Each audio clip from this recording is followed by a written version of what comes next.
ନମସ୍କାର ଦର୍ଶକ ବନ୍ଧୁ, ମୁଁ ଜୀବନ ସ୍ୱାଗତ କରୁଛି ମୋର ଆଜିର ଆଉ ଏକ ନୂଆ ଭିଡ଼ିଓରେ। ଦର୍ଶକ ବନ୍ଧୁ, ପ୍ରଧାନମନ୍ତ୍ରୀ ଫସଲ ବୀମା ଯୋଜନା ଆପଣଙ୍କ ଯେଉଁ ରହିଛି, ସେଥିରେ ଆପଣଙ୍କ ଯେଉଁ ଇନ୍ସୁରାନ୍ସ କଭର ରହିଛି, ଯାହାକି ଆପଣଙ୍କ ଚାଷ ଜମିରେ ଯେଉଁ କ୍ଷତିପୂରଣ କିଛି ହେଉଛି କିମ୍ବା ଆପଣ କେମିତି ଭାବେ ତାର ଇନ୍ସୁରାନ୍ସ କଭରଟା ଆପଣ ଭରିପାରିବେ ଏବଂ ତାର ଶେଷ ଏକ କେଉଁ ଡେଟ୍ ପର୍ଯ୍ୟନ୍ତ ଅଛି, ତ ସେସବୁ ବିଷୟରେ ମୁଁ ଆପଣଙ୍କୁ ଗୋଟେ ଡିଟେଲ୍ସ ଭାବେ ଜଣେଇଦେବି ଏବଂ ଆପଣଙ୍କ ଯେଉଁ ଇନ୍ସୁରାନ୍ସ ଆପଣ ଭରିବା ପାଇଁ ଯିବେ, ସେଥିରେ ଆପଣ କଣ କଣ ଡକୁମେଣ୍ଟସ ଦରକାର ଏବଂ କଣ କଣ ଜିନିଷ ରଖିଲେ ଆପଣମାନେ ସଠିକ ଭାବରେ ଇନ୍ସୁରାନ୍ସ ଆପଣ ପାଇପାରିବେ। ତ ସେସବୁ ଟୋଟାଲ ଡିଟେଲ୍ସ ଭାବେ ଆପଣଙ୍କୁ କହିବା ପାଇଁ ଯାଉଛି। ତା ପୂର୍ବରୁ ଯଦି ଆପଣମାନେ ଭିଡ଼ିଓରେ ନୂଆ ଅଛନ୍ତି ତ ଭିଡ଼ିଓକୁ ଲାଇକ୍ କରି ଚ୍ୟାନେଲଟିକୁ ସବସ୍କ୍ରାଇବ କରିବା ପାଇଁ ଜମା ବି ଭୁଲନ୍ତୁନି। ଦର୍ଶକ ବନ୍ଧୁ, ଆଜିକା ଯୁଗରେ ଯେକୌଣସି ଜିନିଷ ବି ଆପଣ କରୁଛନ୍ତି ତାହାର ଗୋଟିଏ ସୁରକ୍ଷା କବଚ ଦରକାର, ଯୋଉଟା କି ହଉ ଆମର ଫସଲ ଆମେ କରୁଛେ ତ ସେମିତି ଫସଲରେ ଆମର ଗୋଟେ ଇନ୍ସୁରାନ୍ସ କରିବା ନିହାତି ଭାବରେ ଆବଶ୍ୟକ। କାରଣ ଯଦି ବି ଆମେ ଇନ୍ସୁରାନ୍ସ ନ କରୁଛେ, ଯଦି ବି ଆମ ଫସଲ ଯଦି କ୍ଷତି ହଉଛି, ତାହେଲେ ଆମେ ସେଥିରେ କଭରେଜ କିଛି ପାଇବୁ ନାହିଁ। ଯେମିତି କି ଆମର ଆମର ମଣିଷ ଯିଏ ଯେମିତି ଗୋଟେ ଇନ୍ସୁରାନ୍ସ କରାଯାଉଛି LIC, ଆଉ କିଛି ଯାହା ବି କିଛି ଏମିତି ଇନ୍ସୁରାନ୍ସ କରାଯାଉଛି, ତ ସେଇଭଳି ଭାବେ ଫସଲ ଗୋଟେ ମଧ୍ୟ ଇନ୍ସୁରାନ୍ସ ମଧ୍ୟ କରାଯାଉଛି।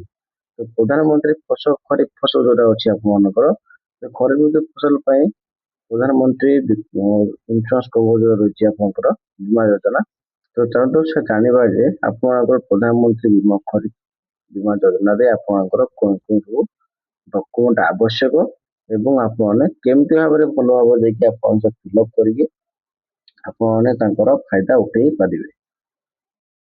ଦେଖନ୍ତୁ, ଆପଣଙ୍କର ଏଠି ଲେଖା ହେଇଛି ପ୍ରଧାନମନ୍ତ୍ରୀ ଫସଲ ବୀମା ଯୋଜନା 2026 ଖରିଫ ଋତୁ ପାଇଁ ଆସିଗଲା ପଞ୍ଜୀକରଣ। ଠିକ ଅଛି, ଦେଖନ୍ତୁ ଏଠି ଲେଖା ହେଇଛି ଆପଣଙ୍କର ଏବଂ ଆଉ କଣ ଲେଖା ହେଇଛି ଦେଖନ୍ତୁ ଏଠି କି ପଞ୍ଜୀକରଣ ଆପଣଙ୍କର ଶେଷ ତାରିଖ ଅଛି ଏଇଠି ଆପଣଙ୍କର 31 ଜୁଲାଇ 2026 ତାରିଖ, ମାନେ ଏଇ ମାସ ଲାଷ୍ଟ ତାରିଖ ପର୍ଯ୍ୟନ୍ତ ଆପଣଙ୍କର এই বীমা যোজନାରେ ଶେଷ ତାରିଖ ଅଛି 31 ଜୁଲାଇ ପର୍ଯ୍ୟନ୍ତ। ତ ଚାଷୀ ଭାଇ ଭଉଣୀ ମାନଙ୍କ ପାଇଁ ଗୋଟେ ଗୁରୁତ୍ୱପୂର୍ଣ୍ଣ ସୂଚନା ମଧ୍ୟ ରହିଛି। ଚାଲନ୍ତୁ ସେ ବିଷୟରେ ଗୋଟେ ବାଇ ଗୋଟେ step ଆପଣଙ୍କୁ ବୁଝେଇ ଦଉଛି, ଆପଣ ସେଟା ଡିଟେଲ୍ସ ଭାବରେ ବୁଝି ପାରିବେ।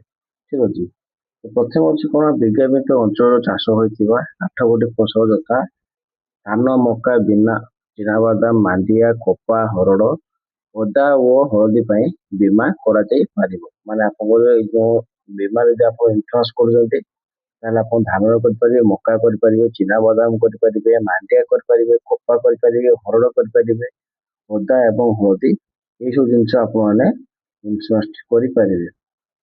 ଆଉ କଣ ହଉଛି ନା, ପ୍ରାକୃତିକ ଦୁର୍ବିପାକ ଦ୍ଵାରା ଫସଲ ଅମଳରେ କ୍ଷତି ହେଲେ ଏହି ଯୋଜନାରେ ଚାଷୀ ଭାଇ ଭଉଣୀ ମାନେ କ୍ଷତିପୂରଣ ପାଇପାରିବେ। ମାନେ ଆପଣଙ୍କ ଯୋଉ ସାଇକ୍ଲୋନ ରହୁଛି, ସାଇକ୍ଲୋନରେ ଆପଣଙ୍କର ଚାଷ ଜମି ଆପଣଙ୍କ ବହୁତ କ୍ଷତି ହୁଏ ସେଥିରେ ଯଦି ଆପଣମାନେ ଇନ୍ସୁରାନ୍ସ ଦେଇ କରୁଥିବେ, ତାହେଲେ ଆପଣମାନେ ଏଇ ଜିନିଷରେ ଫାଇଦା ଉଠେଇ ପାରିବେ।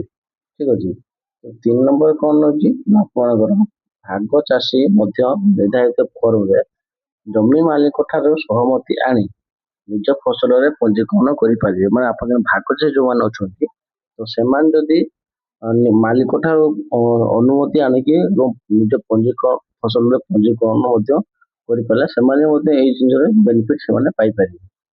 ଆଉ ଋଣ ଚାଷୀ ମାନେ ଋଣ ନେଇଥିବା ଅନୁଷ୍ଠାନ ତଥା ପ୍ରାଥମିକ କୃଷି ସମବାୟ ସମିତି, ବୃହଦାକାର ଆଦିବାସୀ ବହୁମୁଖୀ ସମବାୟ ସମିତି ଓ ବ୍ୟାଙ୍କ ଶାଖାରେ ଏହି ପଞ୍ଜୀକରଣ କରିପାରିବେ। ମାନେ ଆପଣ ନିକଟତମ ସୋସାଇଟି ଅଛି କିମ୍ବା ଆପଣଙ୍କର ଯାହାବି କିଛି ଅଲଗା ଅଲଗା ସାଇଟରେ ଆମ ଗାଁରେ ଯାହାବି କିଛି ଯୋଉଠି ପ୍ରାଥମିକ କୃଷି ସମବାୟ ସମିତି ଅଛି, ତ ସେ ସମବାୟ ସମିତିରେ ମଧ୍ୟ ଯାଇକି ଆପଣମାନେ ଏଇ ଜିନିଷ ଇନ୍ସୁରାନ୍ସ କଭରେଜ ଆପଣମାନେ କରିପାରିବେ।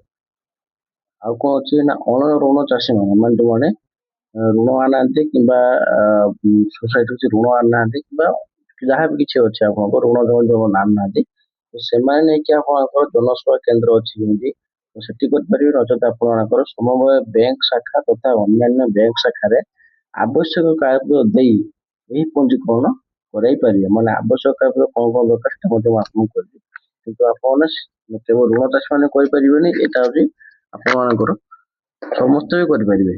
ଠିକ ଅଛି, ଋଣ ଚାଷୀ ମଧ୍ୟ କରିପାରିବେ ଏବଂ ଅଣଋଣ ଚାଷୀ ମଧ୍ୟ ଏସବୁ ଜିନିଷ ବି ଆପଣମାନେ କରିପାରିବେ।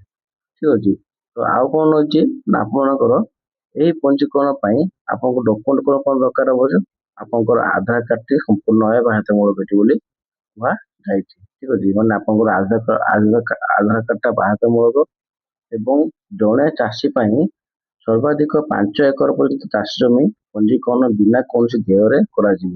ମାନେ ଆପଣଙ୍କର 5 ଏକର ଯଦି ଚାଷ ରହିଛି, ଆପଣଙ୍କ ଜମି ରହିଛି, ତାହେଲେ ଆପଣ ମାନେ ବିନା ପଇସାରେ ଆପଣ ଏଟା କରିପାରିବେ ଏବଂ ବ୍ୟାଙ୍କ ଆକାଉଣ୍ଟ ଭେରିଫିକେସନ ପାଇଁ ଆବେଦନ ପତ୍ର ପିଛା କେବଳ 1 ଟଙ୍କା ଦେବାକୁ ପଡିବ। ମାନେ ଆପଣଙ୍କ ଆକାଉଣ୍ଟ ଭେଲିଡେସନ କରିବା ପାଇଁ ମାନେ ଭେରିଫିକେସନ କରିବା ପାଇଁ ଆପଣଙ୍କୁ 1 ଟଙ୍କା ଦେବା ପାଇଁ ପଡିବ। ଠିକ ଅଛି, ସେଇଟା ଥିଲା ଆପଣଙ୍କର ଡକୁମେଣ୍ଟ। ଏବଂ ଆଉ କଣ ରହିଛି ନା, ଅଧିକ ଯଦି ଆପଣ ସୂଚନା ପାଇବା ପାଇଁ ଚାହୁଁଛନ୍ତି ତାହେଲେ ଆପଣଙ୍କ ନିକଟ କୃଷି ସମବାୟ ସମିତି ରହିଛି ଏବଂ ବ୍ୟାଙ୍କ ଶାଖା ରହିଛି, ଏଆର୍ ସିଏସ୍ ଡିଆର୍ ସିଏସ୍ ସିଡି ଏଓ ଅଫିସରେ ଯୋଗାଯୋଗ ଦେଇକି ଆପଣମାନେ କରିପାରିବେ।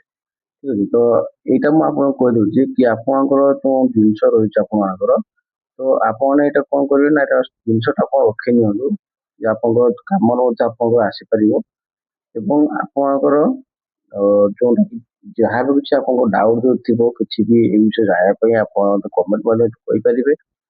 ଏବଂ ଭିଡ଼ିଓଟି କେମିତି ଲାଗିଲା ଆପଣ ଭିଡ଼ିଓକୁ ଲାଇକ୍ କରିଦେବେ, ଚ୍ୟାନେଲଟିକୁ ସବସ୍କ୍ରାଇବ କରିଦେବେ, ପାଖରେ ବେଲ ଆଇକନକୁ ଅଲରେ ସେଟ୍ କରିଦେବେ। କାହିଁକିନା ଆମେ ଯାହା ବି କିଛି ଅପଡେଟ୍ ଆପଣଙ୍କୁ ଜାଣିବା ପାଇଁ ଚାହୁଁଛେ ଆମେ ଆପଣଙ୍କୁ ଜଣେଇ ପାରିବୁ। ତ ମନେ ରଖିଥାନ୍ତୁ ଏଇ ଜିନିଷଟି ଆପଣଙ୍କର 31 ଜୁଲାଇ ମାନେ ଆପଣଙ୍କର ଏ ମାସ ଲାଷ୍ଟ ତାରିଖ ସୁଦ୍ଧା ଆପଣଙ୍କର ରହୁଛି ଶେଷ ତାରିଖଟି। ଠିକ ଅଛି, ଆଶା କରିବି ଆପଣଙ୍କୁ ଆଜି ଭିଡ଼ିଓଟି ବହୁତ ଭଲ ଲାଗିବ।